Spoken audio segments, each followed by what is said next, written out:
Welcome back, everybody. Welcome back to the Canyon. Welcome back to another Came From the Workbench installment. This is that VRD boy. This is that VRD bug. We got Volume 28, Episode 2 coming at you because some parts came in. The United States Postal Service brought us things. Have I painted it yet? No. I was discussing with the but I must say, my goodness. Yeah, if you stop and sit down and think about how much they cost, it's not good for your state of mind.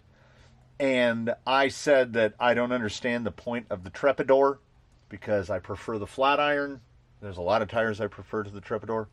But I am willing to acknowledge this might look better than the Baja Pro X.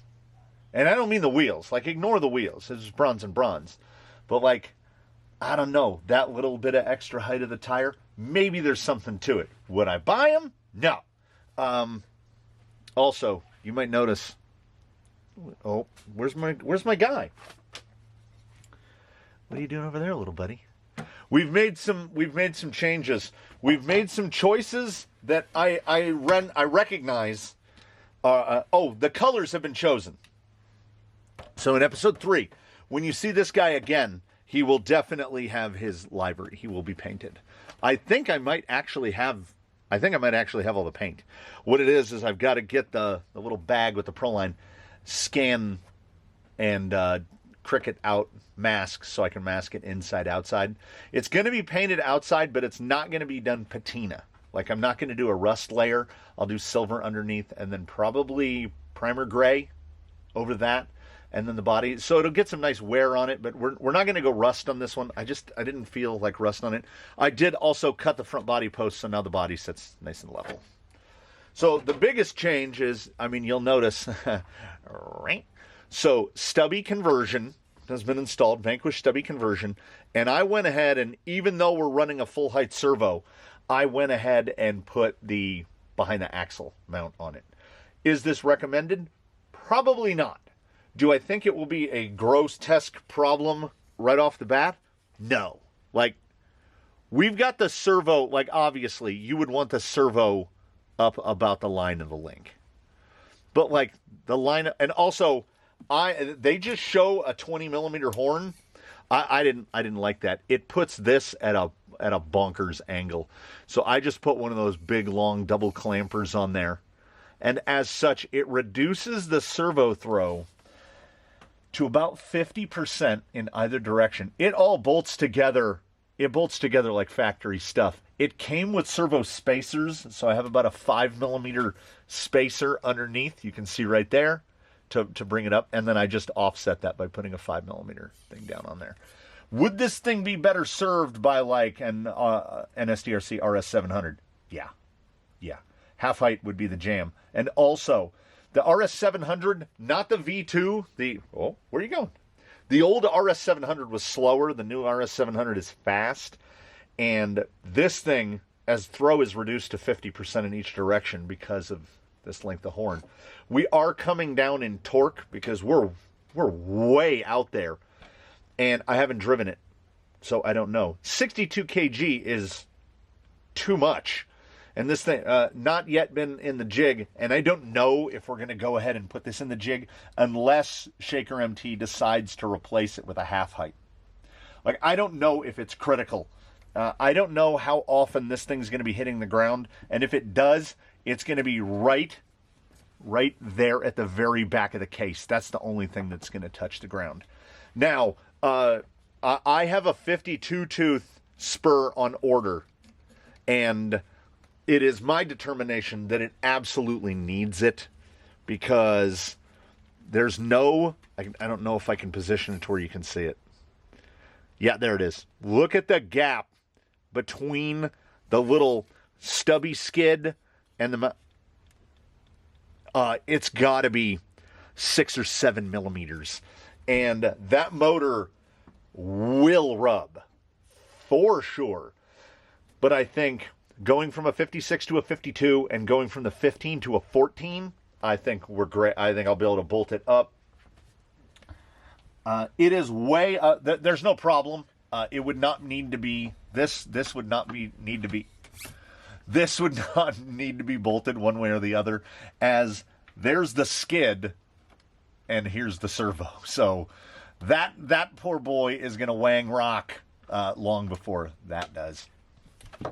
And he sent in some chunky boys. 1,500. What is that in watt hours? 22.2. A 1,500 4S is going to give you the same watt hours as a 2,200 3S. So the runtime on this, long. You could be out there on the trails and the rocks for a good long while. So this guy is going to have to undergo a second ghost ride because I have to test it. Oh, 4 of you might be saying, why have you neglected us the documentation of install? And also, I just took this break here. Also with the spacers, but not this way. So it's more of a travel limiter this way, and I'm not opposed to that. That's fine. That just means you can't overcompress on the front on descents, and maybe we'll do a little less flippy-flop. Hasn't been on the scales. There's still too much. There are still too many question marks to scale this thing and find out where we're sitting. We will get there. No link position changes. Oh, back to where we were talking about the documentation of installing the stubby kit. If you're thinking about doing the stubby kit and working on gearboxes isn't one of your favorite things in the world, buy the stubby kit at the same time you buy your VRD. You have to take the entire gearbox completely apart and start over because the gearbox is built from the front to the back. So you got to disassemble it back to the front and put the parts in. There's nothing complicated about it at all. You're basically, internally, all you have to do is replace the top shaft. Unbolting these two and sliding the whole front off, no problem. But then you start to realize, oh, there's a flathead screw that's hidden under the bearing carrier, which means you have to take the back of the gearbox off, which means then you have to take the bearing carrier out, which means you have to take all the intermediate gears out. Then you have to take the bearing carrier out. Then you have to take that screw out. And at that point, you might be able to get away with leaving these 2 screws installed, the 2 that are on top right there. But at that point, why bother? You have to use all 3 wrenches. You got to use a 1.5, a 2, and a 2.5.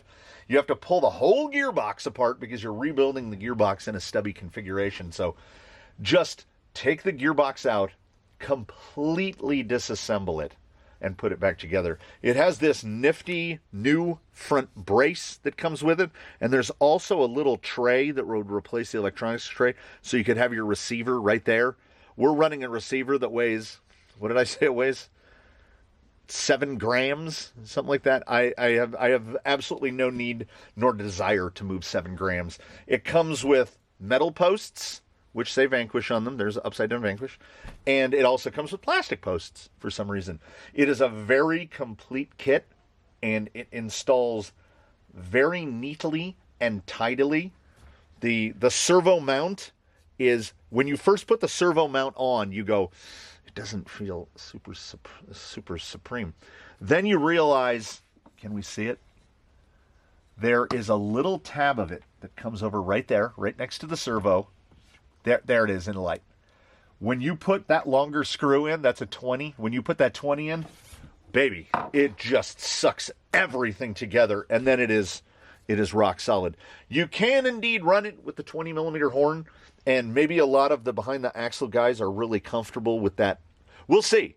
Like, that's the beauty of putting this big double clamper on there right now. That's how many holes we have to test. We're in the furthest hole. We can just keep moving it back. It comes with a new link. It is very complete, and ignoring the fact that we have to completely disassemble the gearbox to get to it, it's pretty easy.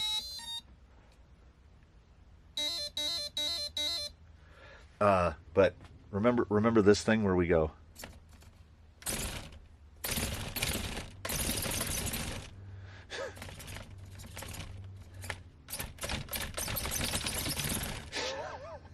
There. 4S And that AGFRC A75 Bum W, it is stout.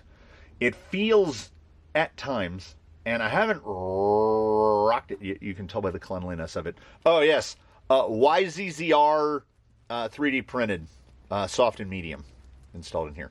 Will they be too firm? I don't know. This thing is pretty light. We should at least get I don't think the weight will have changed appreciably from its configuration before. What are we on? Grams. 2486. 2663. Freedom units. 5.87. We picked up. Oh, yeah. Different wheels, different tires, different inserts. Any weight that we picked up would have been unsprung. So I don't think we're going to have a dramatic reduction in weight by dropping that to a shorter shaft and dropping those to shorter shafts. You're talking, if it were half an ounce, that would be a lot. The gear cover as well, not negligible in weight. We might have added a little bit of plastic weight in the front. It is well thought out, and does anything feel more compy than behind the axle steering? It's not lower than the pumpkin, and it's not. Well, is it? We will see. We will see if this guy picks up some scars here in a minute.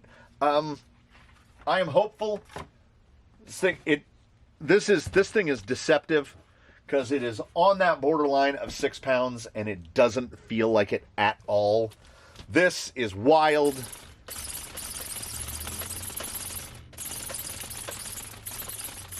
It might be too much. And here's a fun one for you.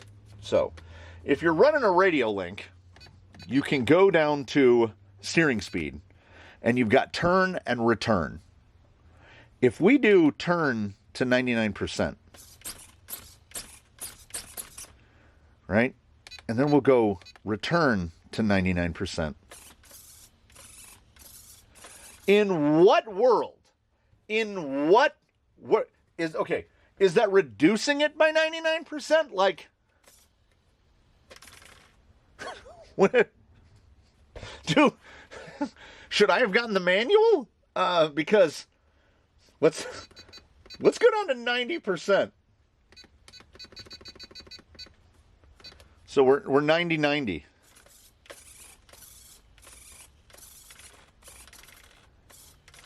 It's how to turn any servo into an Amazon Blue case, I guess. I mean, that is. I want it slowed down, but the 1%, and then we go back to we'll go back to 100%. Yee! Maybe I'm misunderstanding what they mean by 99% because it cuts it by 70%. So we do have, it's here. We do have the programmer. I don't know how to use it. But this may be an instance, we will find out on the rocks. We will find out with horn adjustments, if any need be made. Like if it feels like we're really stalling out as torque is linear. So we've moved out like 10 millimeters. I think the furthest out hole on this is like 35 millimeters. So torque is going to be reduced by 40%. That's a fairly significant torque loss. Or is it? I don't know. There's no way to know except the way that we find out everything else. Which is we take this out.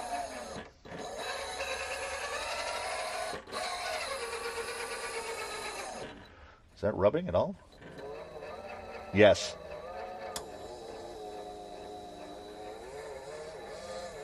Hear it?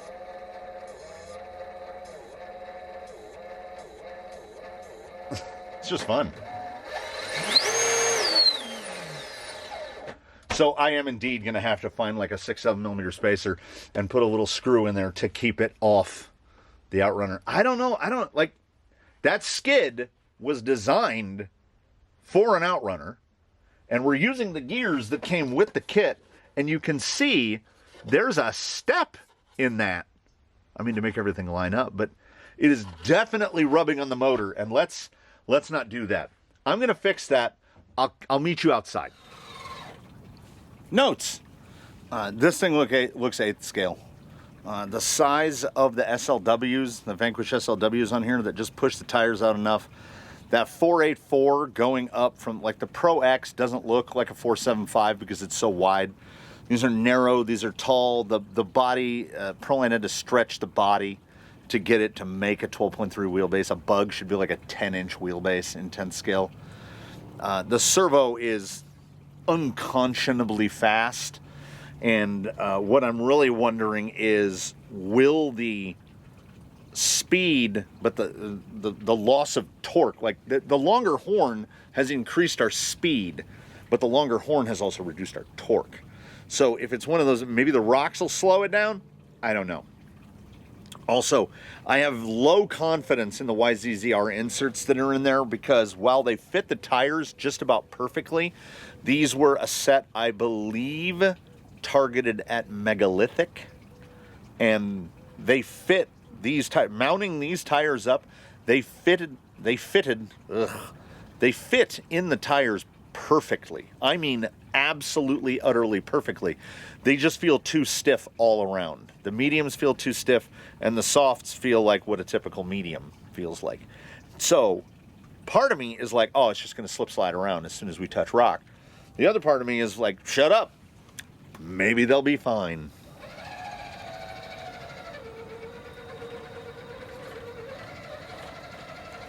Yeah, the rear is definitely over firm. I see no compliance from the rear. Now, depending on your environment, it might not be as much of a hindrance as it appears here. We definitely got wider. Yeah, it's not awful. I think the tire just needs more compliance. It's actually, I mean, it's not, I wouldn't even say it borders terrible. It's pretty all right.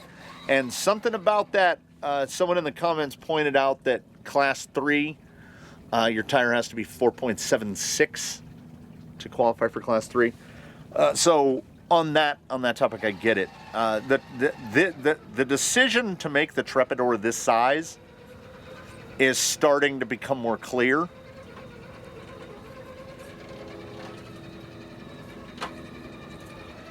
And maybe we're getting lucky. Maybe there's a little bit going on here, because in both the insert tire relationship and that servo horn, in practice on rock, I don't notice that huge speed at all. And I think it's because we have lost some torque. Yeah, these are actually really close. If this build was something else underneath, right? If this build was the same wheel tire insert combo, but it's like a stock Phoenix guts underneath, no carbon rails, added servo weight, all that, you know, a Phoenix is usually going to be in that 7.5 pound range. These tires and inserts would probably be spot on. They'd be banging fenders all day. But yeah, this feels nice. It does not feel that far removed from what we saw with the Pro X. Now, we haven't really done anything to challenge it. So what I want to see is staircase, because it will tell us in Technicolor whether those rear inserts are too firm. I mean, I can't. Now there's a little overdrive, underdrive thing happening here. Yeah, I want that passenger rear to deflect more. At the same time,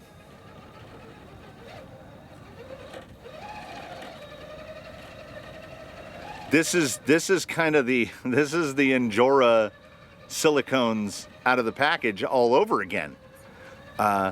Yes, they are too stiff for this vehicle, but are they too stiff overall? I don't know.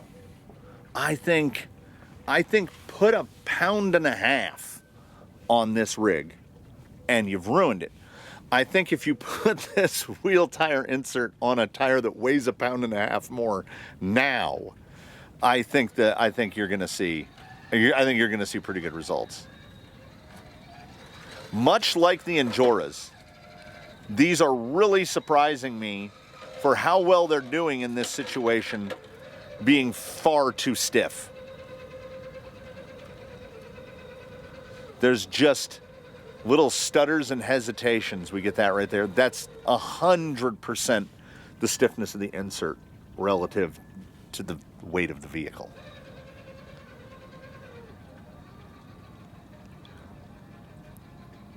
Yeah, like I say, with this particular set of YZZRs, the soft feels like a medium and the medium feels like a hard. Like we're a rate 2 stiff front and rear. But if there's a drawback to the behind the axle steering on this, I haven't figured out what it is yet.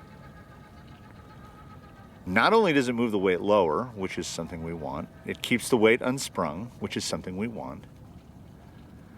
And it also, at least with this horn, it's going to stay down.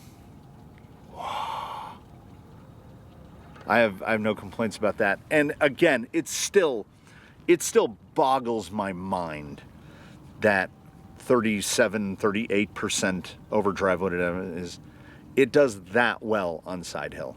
It's inexplicable in what I have experienced in the past with big overdrives.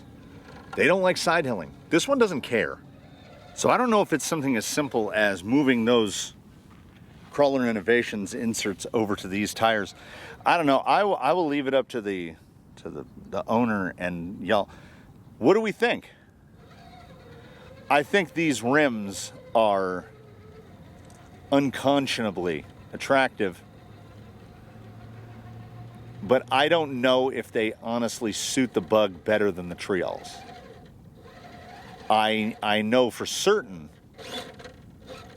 that these inserts are too stiff, and not too stiff by a wide margin, too stiff by a little, too stiff by 1 pound, because they will still go.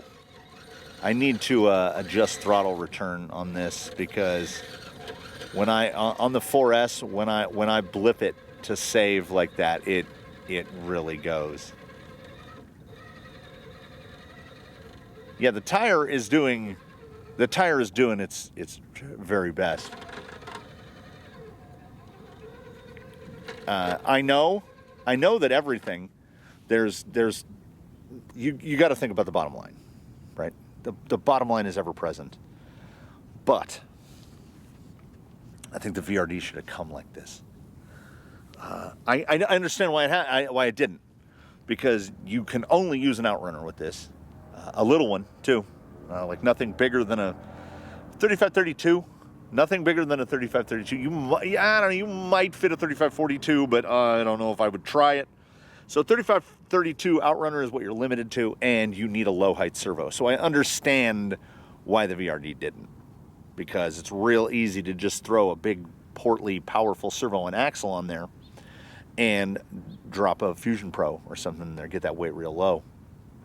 But if you're doing the skinny build, if you're trying to get your VRD to be skinny, well, you'd have a cab on this, but you want the kit. You want the shorty kit with the behind the axle, because I feel like this is 5.4 pounds with wheels and tires and no body. So you could easily do a 5 pound VRD build. Easily. That's a big battery too. We could take 4 or 5 ounces off from just the battery. So I don't know what we're looking at here. So this guy puts me in a strange position. I want to keep driving it because it's really fun to drive. It's good to look at. But at the same time, I know the inserts are wrong. It needs paint.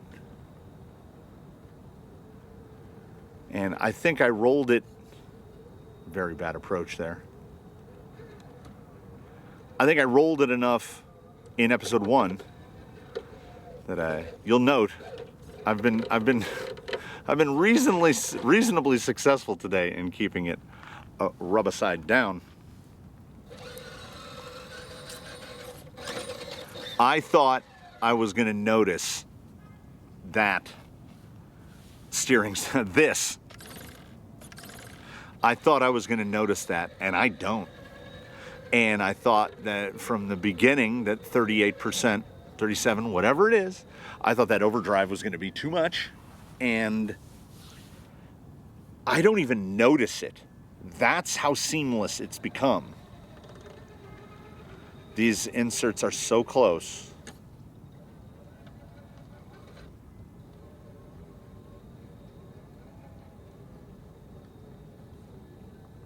Low speed on 4S is still definitely there. That's getting close to a roll, bud. Really does look 8th scale though, doesn't it? That thing looks big. And I think why that is because, as mentioned, a Bug should have about a 10-inch wheelbase. Should be around 240, 250 millimeters instead of 313. So with the stretched Bug, the Bug is already like 8th scale.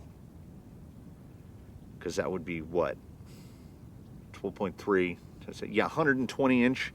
That'd be a 123 inch wheelbase on a Beetle. I don't know if an old Bug is 123 inches long. So we've got ourselves an 8th scale. I love the look of the Trepadors on here.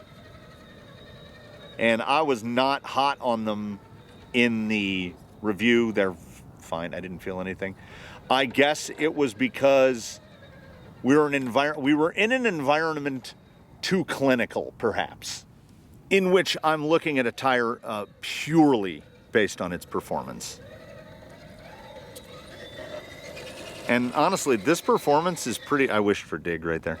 Honestly, this performance is pretty, considering what's going on inside the tires, which is nearly no rear compliance. I guess big overdrive, you can get away with less compliance in the rear because, well, I guess that makes sense. That makes sense. I just had a breakthrough all by myself. Somebody might have been yelling at it at the screen. Because we're dragging anchor, because we're just over 1/3 dig all the time, if the rear tire is less compliant, you're not dragging it as hard. It's not trying to grab, so it's kind of gliding over. I still think if the front insert was in the rear and the front had an insert 1 step softer than what's in the front, I think we'd be closer to the chef's kiss. As it is now, it's just very good. If there's a drawback to behind the axle, don't know what it is. If you're already running a little Outrunner, I think there's no drawback to the stubby kit. It just tightens everything up. And this thing is pretty solid in its performance across the board. We need to only look at one thing, and I never heard any contact. No, it is untouched and unadulterated. So I guess there's really no reason to there's no need to replace it unless you desired it, you know. Well, you add another drop of weight. If you're really weight weaning, then I think that would be a route that you would go. Oh yes, we must. So he's a Bug. He's a VRD. He's buggered. He's a buggered boy. And I love him on these tires. I would leave these tires on. That would be me. Insert swapperoo or something. Somebody will give me some guidance in the comments as to which direction we should go. I thank you all so much for joining us here in the canyon for It Came From the Workbench, Volume 28, Episode 2. We've gone behind the axle. It's all upsides. I had the suspicion that the inserts would be too stiff, and with him sitting wet 5.87 pounds. Yes, those inserts are too stiff. But there you go. I just wait for the suggestions, and then I operate accordingly. All the usuals about the liking and the subscribing and the commenting and the memberships, etc., etc., etc. But most importantly, ignore all the other stuff if you must. But please, if you pay attention to only one bit of advice, nay, a command, one and all, do your very best. Have a good one, everybody. We will see you next time here in the canyon. Let's do a drag launch out of frame. We've got cruise control at max. All I got to do is hit a button and say, we'll see y'all next time, baby.